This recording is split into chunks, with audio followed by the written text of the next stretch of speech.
It is repetition which makes for perfection. I'm looking for something to kind of frame what's happening here. So I'm just going to go in and just apply some ink here. And I'm going to apply it in a way so that little bits of white show through to kind of indicate texture, that it is indeed concrete and not glass. And you just do this with a brush by just kind of bouncing the brush like that on top of the paper. I guess that's one way of doing it, all right?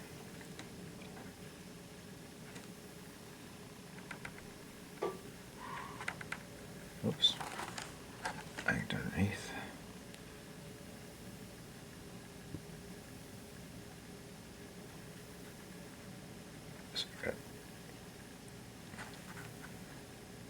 So I got that going on.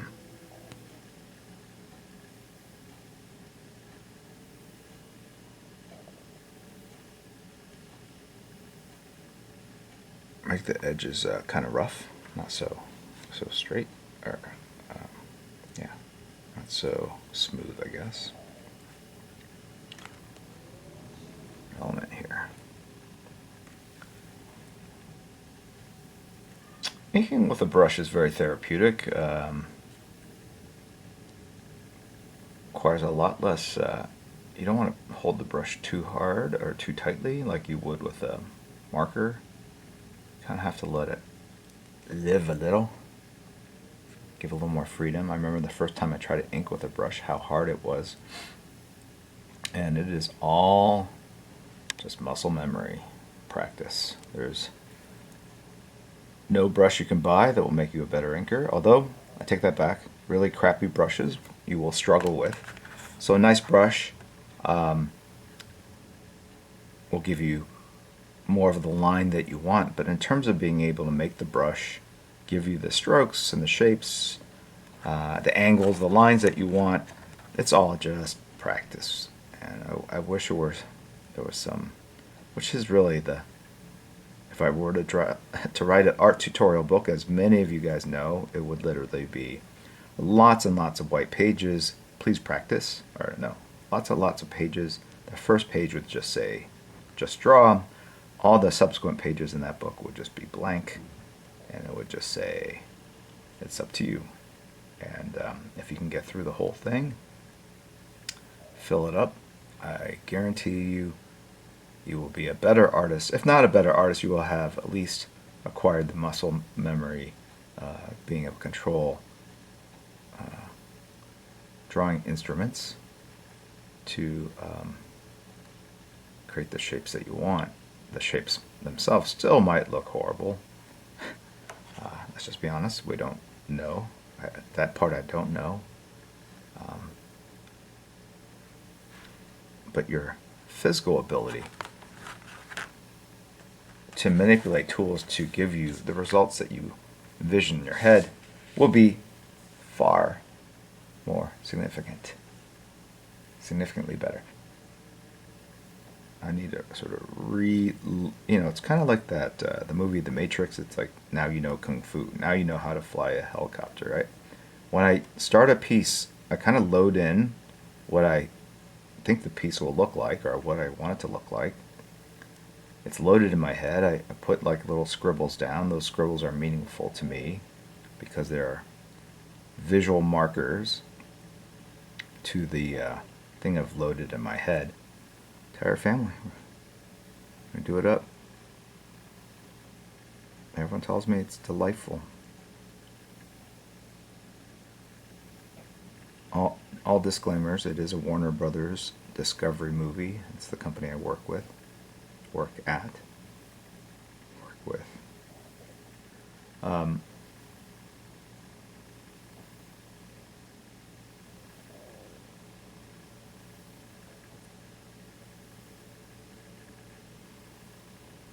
Can you see the lights flickering above me? It's a nice way to... It would be funny if...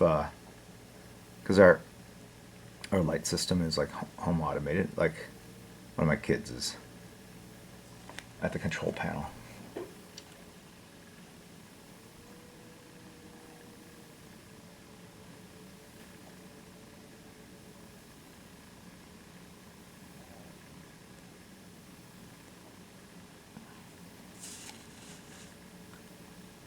So I'm going to do, I'm doing very neutral things. When I mean neutral, I was referring to kind of like what I thought this image would be, the full image of it all. Regardless of what that was and whether I'm getting close to replicating it again through what I'm doing right now, the hair would be the same. For sure there's smoke and stuff coming down here. So this corner could be black. Right in here. So let's go ahead and do that. Thinking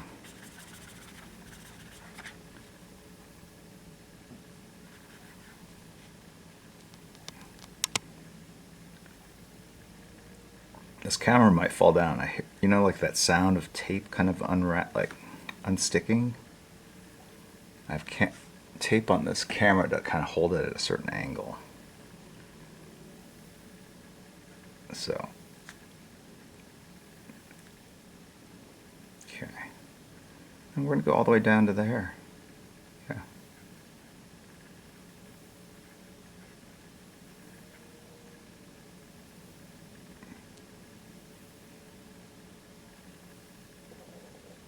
Okay.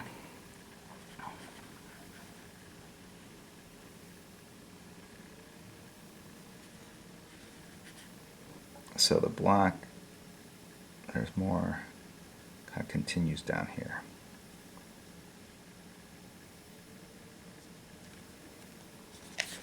Just using that as a guide. And you can see I'm kind of leaving the other elements in the background kind of very rough, almost a dry brush. It's actually very, it's almost like abstract art. It's not completely spelled out, which means that mind, your brain, will process it in a way. I'll go like, oh, that is background, or that's a hazy background. Your brain will make it into something, and that something will be more interesting than if I actually draw it out.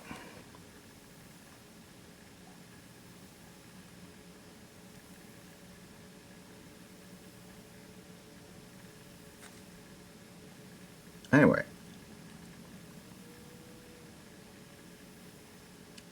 we did something different at this year's con. We had the stream live from a hotel next to the con. I think it went well.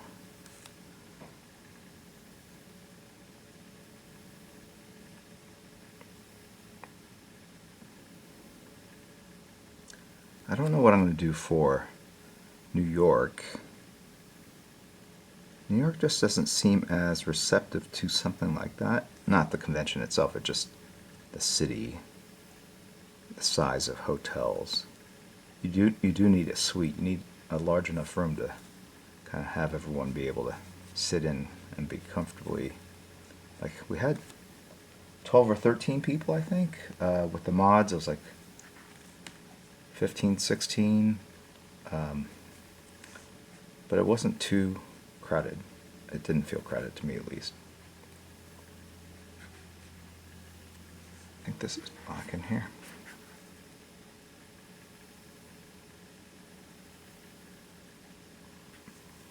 Create some random effects here.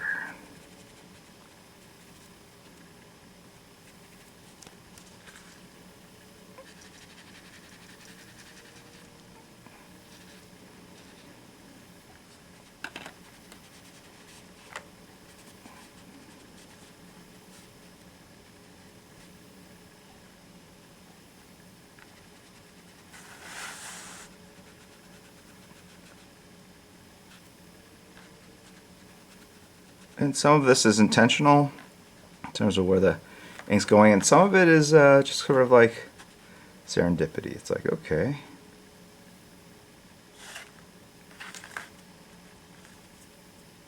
Again, I'm just trying to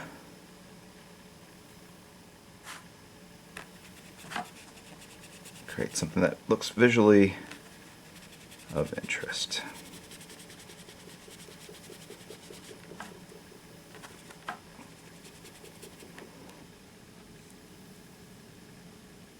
One of the comic book sites covering the stream. I always feel thing, but they do make a valiant effort and try to piece together a narrative. This year I started talking about glizzies, but I thought it was funny. So,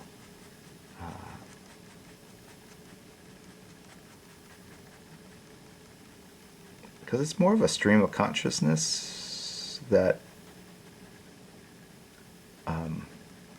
the fans who are in the room get to be part of.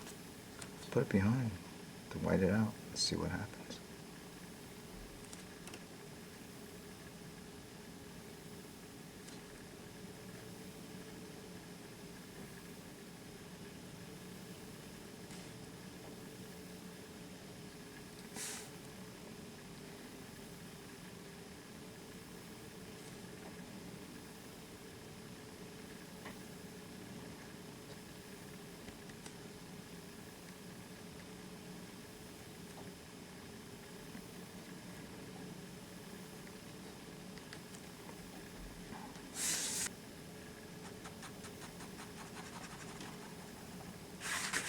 I guess I could have taken tissue paper and made the smoke down here. But it's hard to see. I'm looking at the camera. It's hard to see that detail.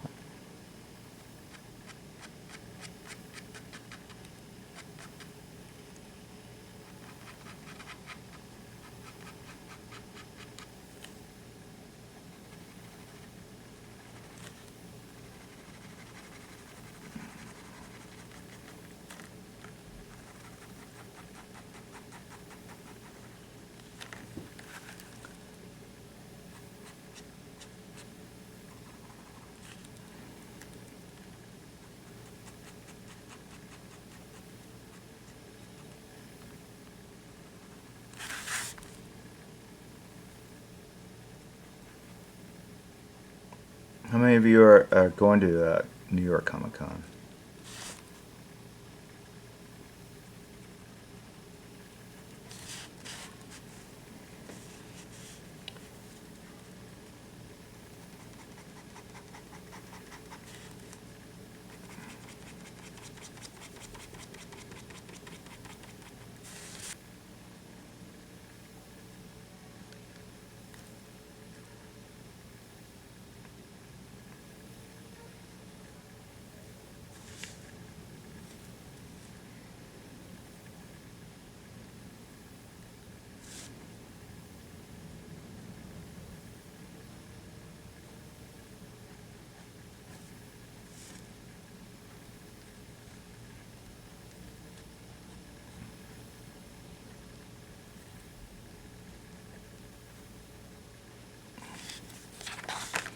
This is drawing rubble by drawing the shadows, like the little crevices between the pieces of rubble.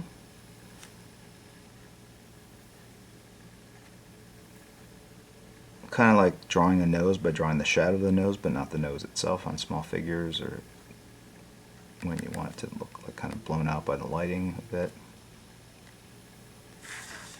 All right.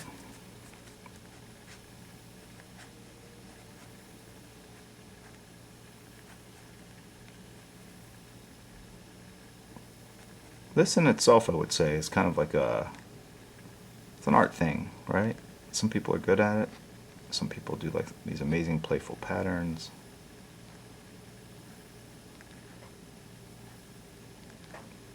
The guy that used to do this, not necessarily this, but brought a lot of sort of compositional and design elements into his backgrounds.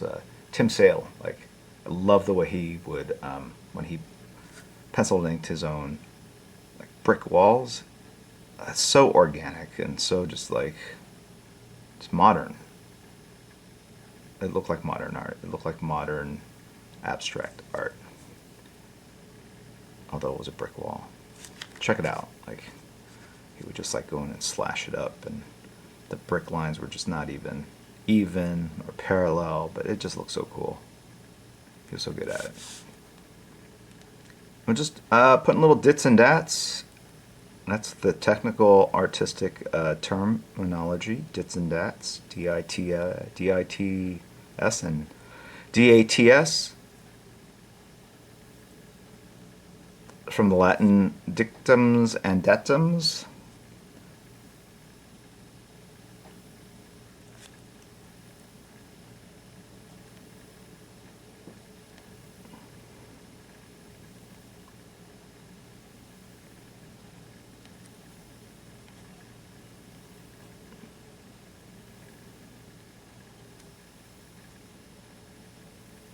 Okay. That texture to me speaks of maybe burlap, wool, and I want to make it sleeker like silk. So the only way to do that is with a brush. Do this correctly. I was trying to create black shapes with the marker, but obviously it's very hard to create the same sort of density of black that you can with the brush.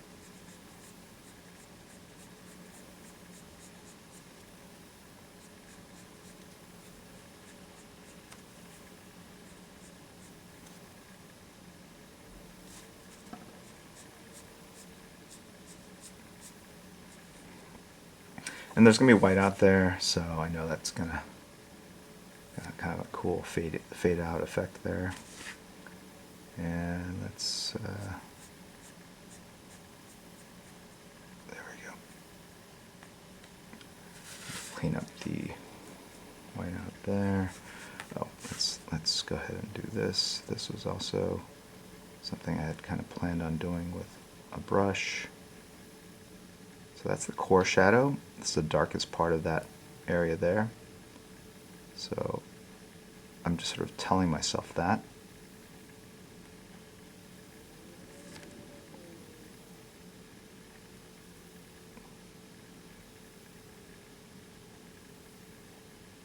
And then I'm going to use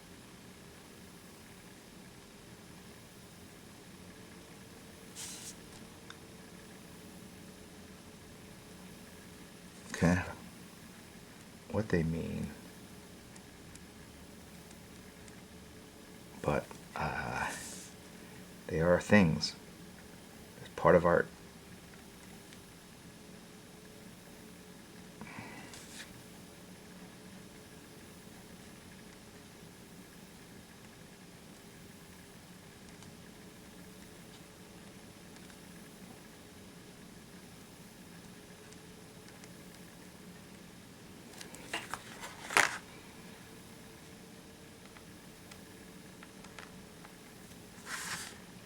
Okay.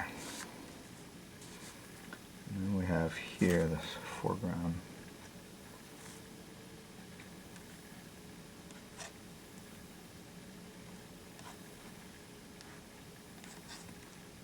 Leg. Just clean up these mistakes where I've kind of gone over the lines. Make sure we go back in with a very thin brush and fix those mistakes.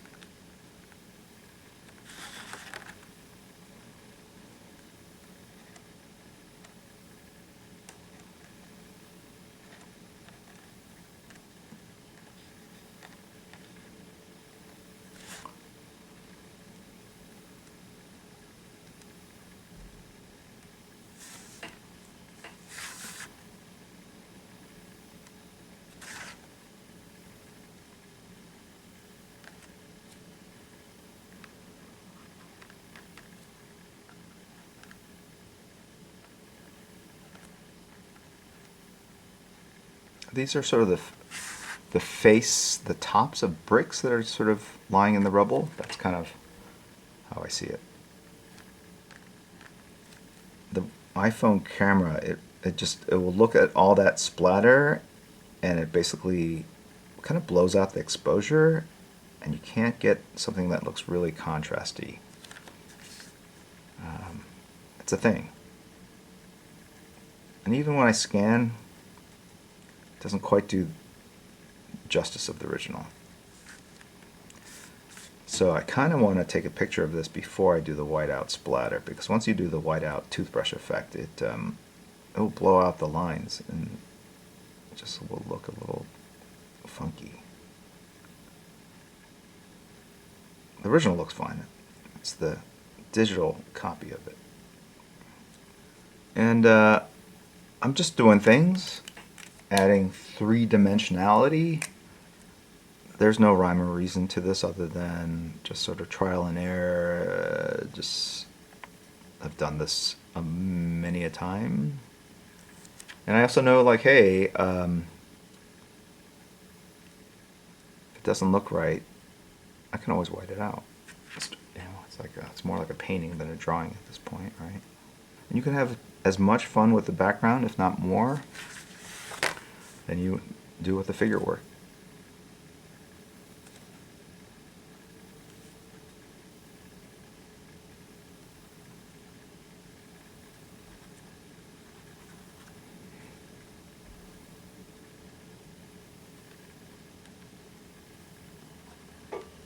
To make her pop off the background a little bit more.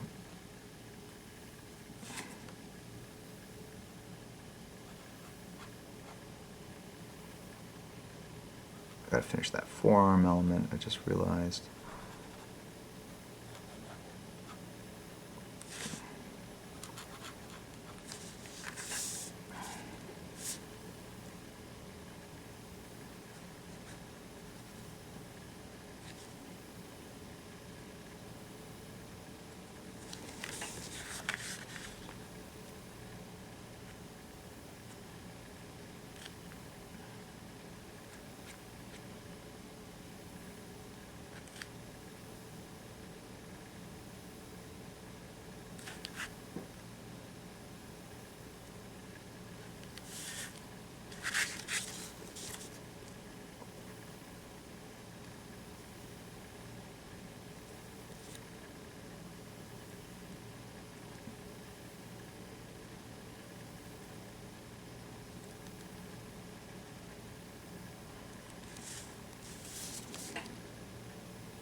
Taking things to black, it's a great way of making a piece feel more powerful, actually.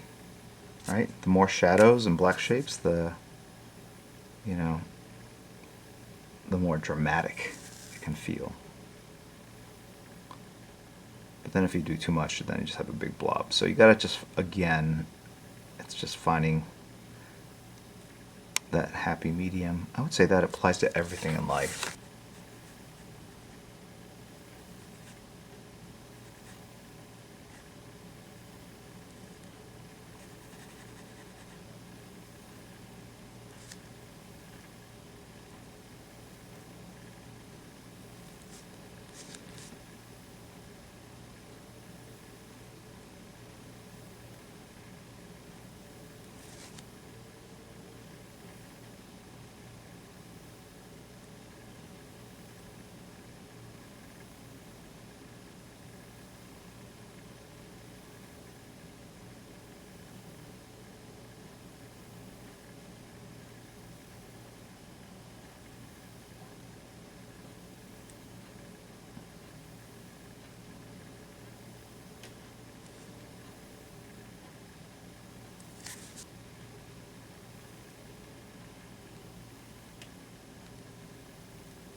things that I noted.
I have to hide it a little bit more, so I'm going to just basically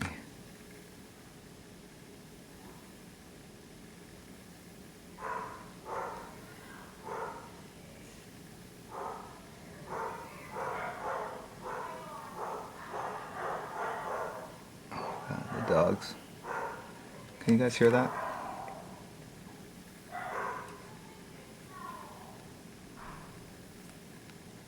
Not putting it at the tip of whatever that rubble is, because that's odd.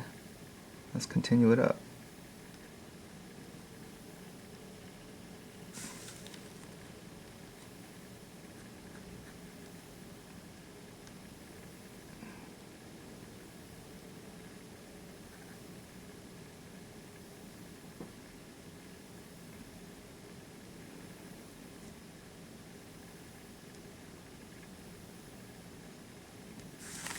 Okay.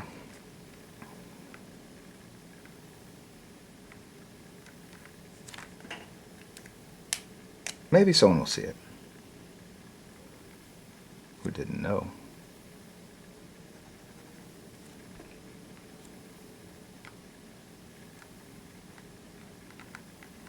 Now this all is done, and we're going to do it here at the bottom.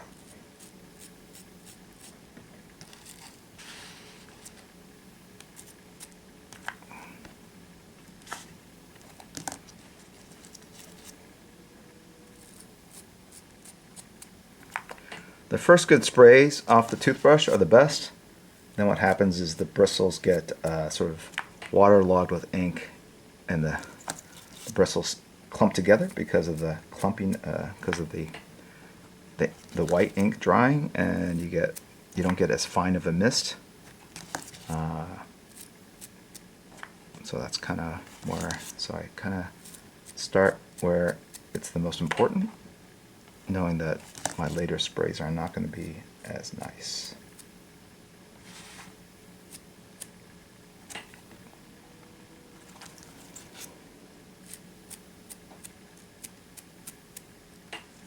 Now the thing with toothbrushes and splatter is that it splatters in a direction, and so you kind of have to take that into account too. So it's a little tricky. And if you want to get something that's just like an overall glow, you have to do what I'm doing now, which is like you rotate the toothbrush in space as you kind of lay down.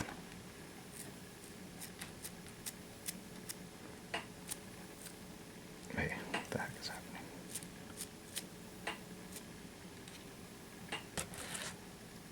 It makes it feel like light. I mean, that's bottom line, right? That's what we're trying to create with ink. Sense of light through creation of shadows. Okay.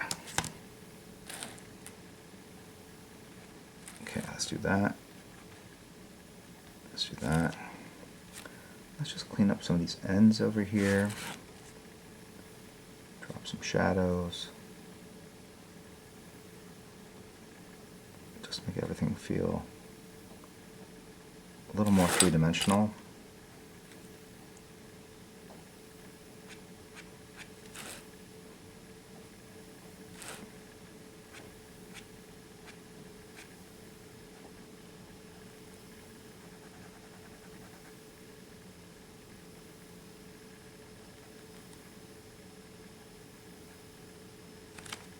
My thumb, if you look at it too closely, pretty gnarly. So let's fix the thumb. The OCD part of me wants to fix that thumb. Gotta let this whiteout dry properly so I can go back in and fix that. Let's clean that up a little bit there. I'll explain. Sometimes you leave the outlines of objects undrawn. See how like that wrist element goes right into the hair. Trial and error.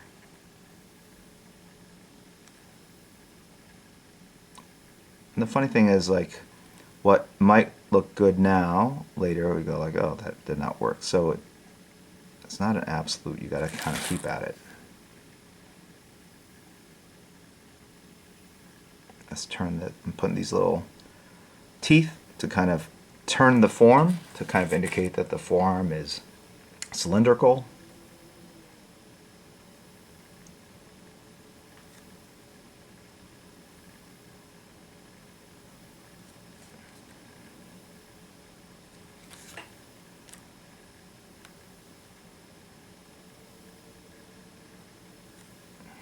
Thank you for your kind reception and bid you a fond farewell.